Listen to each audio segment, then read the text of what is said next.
நாராயண் சேவா சன்ஸ்தான் மூலம் 28 ஏப்ரல் 2024 காலை 10 மணி முதல் மாலை 4 மணி வரை மகேஸ்வரி பவன் 5/368 தடாகம் மெயின் ரோடு KNG புதூர் பிரிவு சோமயம்பாளையம் கோவை தமிழ்நாட்டில்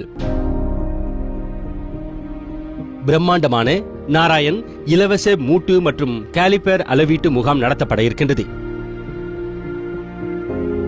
விபத்தில் சிக்கி கை கால்களை இழந்த மாற்றுத்திறனாளி சகோதர சகோதரிகள் அனைவரும் முகாமிற்கு வந்து அளவுகளை எடுத்துக் கொள்ளுமாறு கேட்டுக்கொள்கின்றோம். புது உறுப்புகளை பரிசீலிக்கும் நிறுவனத்தின் இந்த உன்னத முயற்சியால் மாற்றுத்திறனாளிகள் தங்களின் சொந்த கால்களில் நிற்க முடியும். மேலும் விவரங்களுக்கு 8660465405 அல்லது 7023509999 என்ற எண்ணை தொடர்பு கொள்ளவும்.